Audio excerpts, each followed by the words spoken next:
FM. The night comes alive. বিশ্বাস করা না করাটা আপনার ব্যাপার। কঙ্কাল চটি। রাতের শেষ ট্রেনে যখন সুজন অজপাড়াগাঁয়ের ছোট স্টেশনটায় নামল, তখন ঘড়িতে রাত 12টা বেজে 20। স্টেশনে কোনো আলো নেই, চারপাশটা ঘুটঘুটে অন্ধকার। সুজনকে যেতে হবে আরও 3 মাইল দূরের এক গ্রামে। কোনো রিক্সা বা ভ্যান না পেয়ে সে একাই মেঠোপথ ধরে হাঁটতে শুরু করল। পথের মাঝামাঝি আসতেই কুয়াশা ভেঙে রাস্তার পাশে একটা মস্ত বড় বটগাছ চোখে পড়ল, আর সেই গাছের নিচে জ্বলছে ধিকি ধিকি একটা চিতার আগুন। আগুনের পাশে লাল কাপড় পরা, গলায় রুদ্রাক্ষের মালা আর কপালে সিঁদুরের মস্ত তিলক মেখে বসে আছেন এক তান্ত্রিক বাবা। তার সামনে একটা মানুষের খুলি রাখা, আর তিনি বিড়বিড় করে কি যেন মন্ত্র পড়ছেন। সুজন একটু ভয় পেলেও কৌতূহল সামলাতে না পেরে দাঁড়িয়ে পড়ল। তান্ত্রিক বাবা হঠাৎ মন্ত্র পড়া বন্ধ করে সুজনের দিকে তাকালেন। তার চোখ দুটো আগুনের আলোর মতোই লাল। তিনি একটা কুৎসিত হাসি দিয়ে বললেন, বাবা সুজন, মাঝরাতের এই পথ সাধারণ মানুষের জন্য নয়, ফিরে যাও। সুজন চমকে উঠল।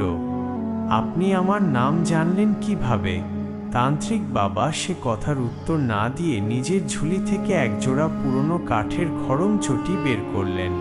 চটি জোড়া দেখতে অদ্ভুত, সেগুলোর ওপর ছোট ছোট হাড়ের টুকরো দিয়ে নকশা করা।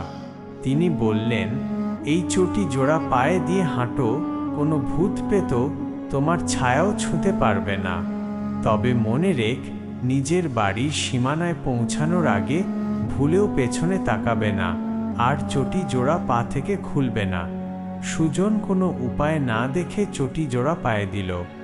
আশ্চর্যের বিষয়, চটি জোড়া পায়ে দিতেই তার শরীরের সব ক্লান্তি দূর হয়ে গেল এবং সে খুব দ্রুত হাঁটতে লাগল। খট খট খট। নিঝুম রাতে চটির শব্দটা বেশ জোরেই শোনাচ্ছিল। কিছু দূর যাওয়ার পর সুজনের মনে হলো চটির খটখট শব্দটা কেমন যেন বদলে গেছে। এখন আর কাঠের শব্দ হচ্ছে না, শব্দটা শুনলে মনে হয় দুটো শুকনো হাড় একে অপরের সাথে বাড়ি খাচ্ছে।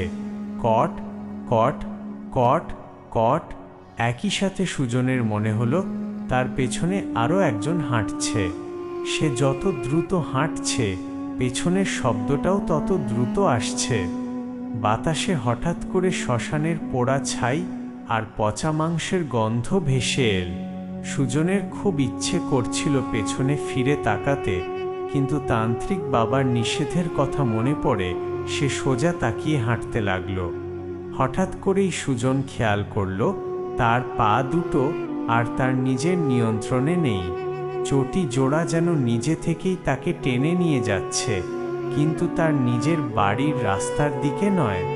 রাস্তা ছেড়ে চটি জোড়া তাকে নিয়ে যাচ্ছে পাশের একটা পরিত্যক্ত পুরনো শ্মশানের দিকে। সুজন জোর করে থামার চেষ্টা করল, কিন্তু পারল না। সে চিৎকার করতে চাইল, কিন্তু তার মুখ দিয়ে কোনো আওয়াজ বের হলো না। শ্মশানের ভেতর ঢুকতেই সে দেখল চিতার আগুনের পাশে সেই তান্ত্রিক বাবা চওড়া হয়ে হাসছেন। তান্ত্রিক বাবা বললেন, ঠিক সময়ে এসেছিস বাবা। এই খড়ম জোড়া সাধারণ কাঠের নয়, এটা তান্ত্রিক কঙ্কাল চটি। যাকে একবার পড়াবি সে নিজে হেঁটে আমার চিতার আগুনে এসে ধরা দেবে। আজ অমাবস্যা, তোর রক্ত দিয়ে আমার সাধনা পূর্ণ হবে। সুজন দেখল চটি জোড়া তাকে সরাসরি জ্বলন্ত চিতার দিকে নিয়ে যাচ্ছে। আগুনের তাপ সে মুখে অনুভব করতে পারছে। আর মাত্র 2 কদম।